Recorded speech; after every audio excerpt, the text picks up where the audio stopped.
கூட்டாஞ்சோறுன்னு சொல்லி அதை பிணைஞ்சு பிடிச்சு எல்லாருக்கும் கொடுத்து மகிழ்ச்சியாக இருப்பாங்க. அவரே வரையப்பட்டவர், அதனால தான் அவரை வந்து சித்திரகுப்தர்னு சொன்னாங்க. நம்மளுடைய ஆயுள் பலம், நம்மளுடைய கர்மாக்கள் குறைகிறது.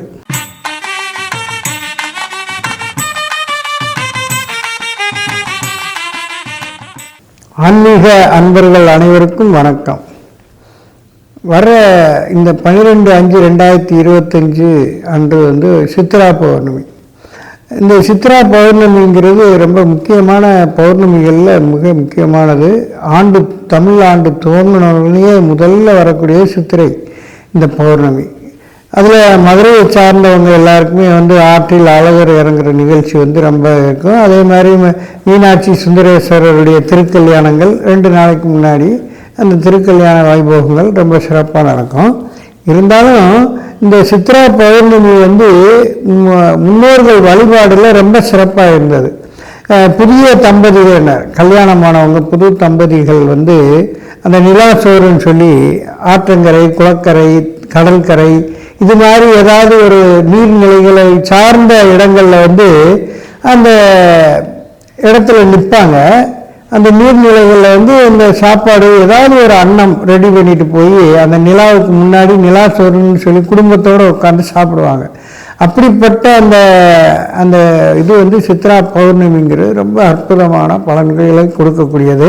அந்த சித்ரா பௌர்ணமியில் குடும்பத்தை மகிழ்ச்சியாக வச்சுக்கொள்ளணுங்கிறக்காகத்தான் அந்த காலத்தில் வந்து சந்திரனுடைய முழு அந்த நிலாவை பார்த்து அந்த இடத்துல வந்து குடும்பமே வந்து எல்லாரும் அந்த பிடி சோறுன்னு சொல்லுவாங்க. எல்லோரும் மொத்தமாக உட்காருவாங்க. கூட்டாஞ்சோறுன்னு சொல்லி அதை பிணைஞ்சு பிடிச்சு எல்லாருக்கும் கொடுத்து மகிழ்ச்சியாக இருப்பாங்க. அது பெரும்பாலும் நீர்நிலைகள் இருக்கிற ஏரியாவில் தான் இந்த விழாக்கள் நடக்கும். அதே போல் தான் வைகை ஆற்றில் வந்து மதுரையில் வந்து மீனாட்சியினுடைய திருக்கல்யாணம் முடித்த உடனே ஆற்றில் அழகர் இறங்குற நிகழ்ச்சி இருக்கும். 5 நாள் வந்து மதுரைக்குள்ளே வந்து அழகர் மலையிலேருந்து வந்து 5 நாள் மதுரைக்குள்ளே இருந்துட்டு திருப்பி வந்து மலைக்கு போவார். அந்த நிகழ்ச்சி இதை காட்டிலும் முக்கியம் என்ன அப்படின்னா சித்திரகுப்தருடைய ஜெயந்தி. அதாவது நம்மளுடைய ஒவ்வொரு பாவ கணக்குகளையும் எழுதக்கூடியவர் தான் சித்திரகுப்தர். அதுக்கு அவர் ஏற்கனவே சித்திரகுப்தர்னு ஏன் பேர்னா அவரே வரையப்பட்டவர், அதனால தான் அவரை வந்து சித்திரகுப்தர்னு சொன்னாங்க.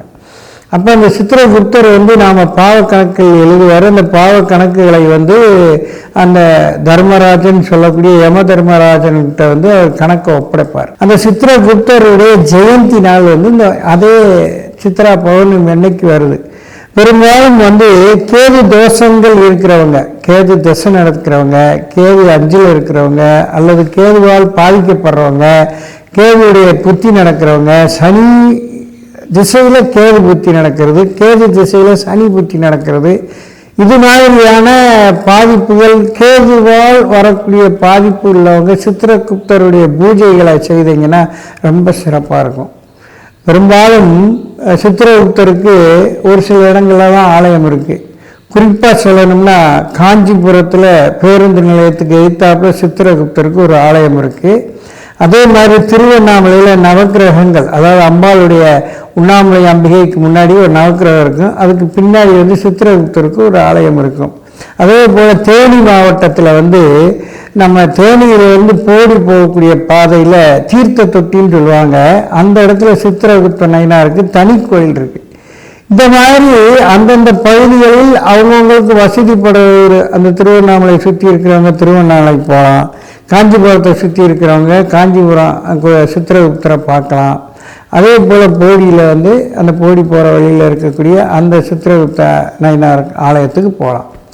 அப்படி போக முடியாதவர்கள் தாராளமாக கேதுக்குரிய விநாயகரை போய் நம்ம தஞ்சம்னு அடைஞ்சோம்னா நம்மளுடைய ஆயுள் பலம், நம்மளுடைய கர்மாக்கள் குறைகிறது.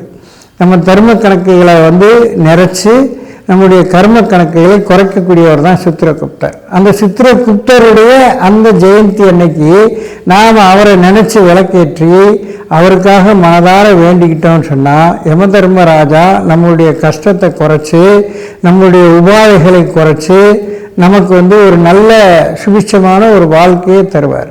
அப்படிப்பட்ட ஒரு நிலை ஏற்கனவே தர்மராஜனை பற்றி நிறையா புராணங்களில் சொல்லப்பட்டிருக்கு.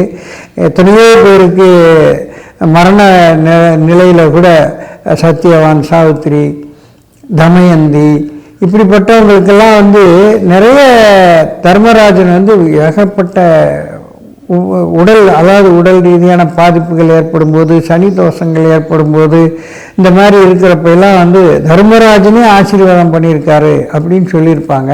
இந்த சித்திரகுப்த நயனார் அவசியம் நீங்கள் இந்த சித்திரை பௌர்ணமியில் கும்பிட்டு வந்தீங்கன்னா ரொம்ப சிறப்பான நற்பலன்கள் இருக்கும்.